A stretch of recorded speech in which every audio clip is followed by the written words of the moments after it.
this, let's form the other. It's not really about then having a force whereby the people of Kenya and the securitization of their livelihoods, for example, can be experienced. But what we are saying is that there are individuals who want to ensure that they are in positions whereby they can either influence or get positions whereby their pockets can be lined. That's what we are saying. Exactly. That's what it is. Ruto wants to remain in power. That's why he needs ODM. Otherwise, he has the power. He can run the country. But just in case he's not re-elected, he needs other people to join him. It's unfortunate. So this has been the call. Our question is that where do the people of Kenya then fall into all of this? And if it's very clear that these coalitions are being formed not to then strengthen the force for which the development of Kenya then is addressed with, but that individuals will then continually be relevant politically. So then where do the people of Kenya fall into all of this? Or is it just it's a buzzword where people say for the people? Where do the people of Kenya fall into all of this? It depends on, for example, in 2002, Kibaki wanted to develop this country, and he was the team leader. So it happened. Now, I don't think that is what we are seeing now. I don't see the president really bothering about developing Kenya. You don't want to take care of your hustlers who put you there. You really don't talk about hustlers anymore. I think it depends on individuals. What do you want power for? Do you want power to develop? Let's go down. Does Jayne Kihara want to make Naivasha better? Or she just wants to remain there so that she has access to power and other material things? This is entirely individuals. Yes, if you get the right people there, coalitions would be good. We've seen discussions about even the MOU that then you talk about back in 2002. It was between two individuals. Members of parliament were not party to it. Kenyans were not party to it. It was between two individuals who had discussions about what it is they wanted with that coalition. Now, unfortunately, we find ourselves again talking about coalitions today.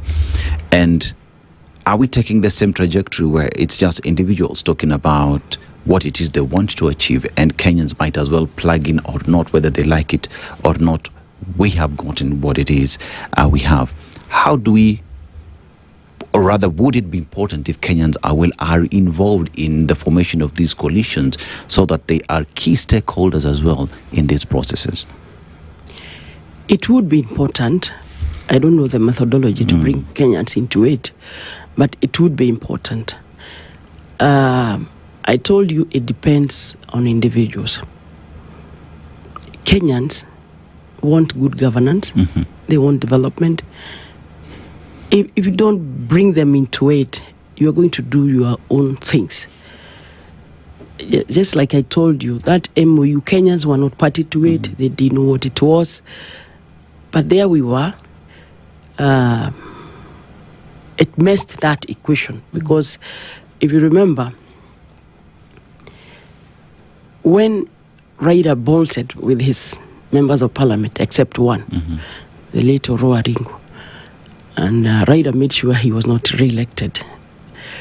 They are both late. God may not rest their souls. Kibaki had a problem now in parliament. So what did he do? He went outside to fish for other MPs. For example, in Kiambu, all the members of parliament had voted against Kibaki. They voted for Uhuru. He needed them, so he talked to them.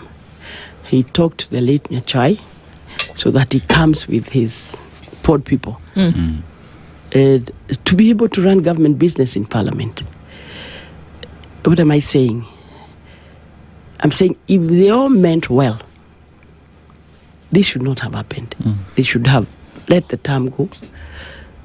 But us not knowing what was discussed there in that room, we suffered, the Kenyans.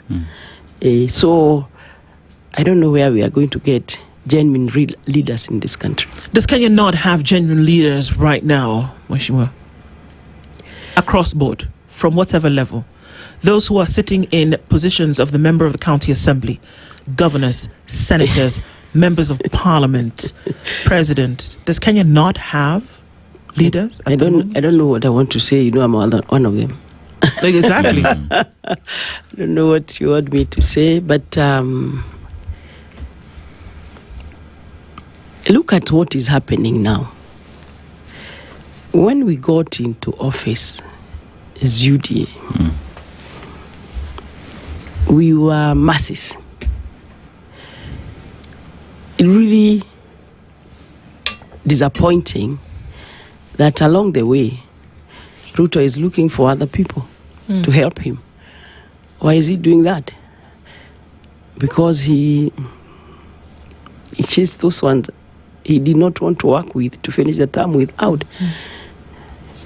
For example, and this is exactly what happened.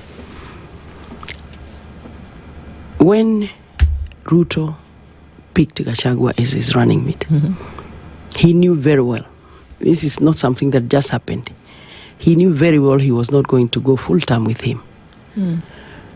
And for his survival, we were able to conduct business in parliament as we were, because we had the numbers. But 2/3 to transact an impeachment was impossible. So that's when he needed Raila, of course. And Raila also needed him because he needed to get to power. He died in power. So we cannot say we have the best leaders. We have individuals who have other ideas of why you want power. What does this speak about the elected leaders that we have at the moment and their promise to Wananchi that if you re-elect us, we will do better? If already, having been given that opportunity, they've let Kenyans down. How does someone repackage themselves to come back to Wananchi after letting them down in the first place?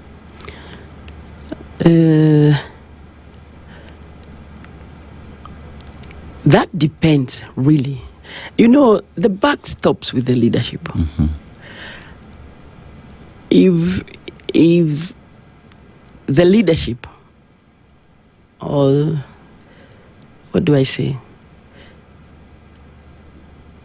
runs the government the way Kenya is being run now, members of parliament will have a problem, because we give them so much hope.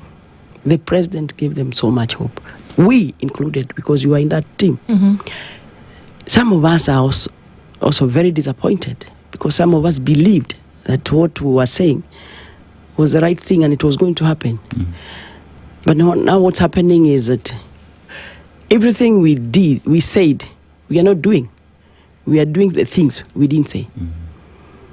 So some of us find ourselves very disoriented. You feel you are part of this lying, if you allow me to call it lying. We lied Kenyans. We lied to Kenyans so that we get where we are. But when we get there, what we told them we are not doing. For example, and I remember myself, Jayne Kihara, asking the president before he was elected. I told him, Your Excellency, these youth are going to elect you because you have given them so much hope. But also knowing the number of youth without jobs, without school fees. When I needed to figure out, or to get him to tell me what is it that he's planning for them, the answer he gave me shocked me, because he told me, Jayne, hawa tutawapanga. Now, kuwapanga, he didn't go beyond that. Kuwapanga, you can say, I'm going to make sure there are industries, I'm going to make sure this. He didn't tell me anything. wewe usijali, hawa tutawapanga. That tells you there was no serious arrangement or structure or how you want to do it, you just want to get there. And the rest is shauri yenu. Wow. This is what you're saying is extremely serious. That we might think it political and just say, well, it's just the politics. People come and promise. But the truth of the matter is that if we look at the numbers, that they don't look good, Mheshimiwa.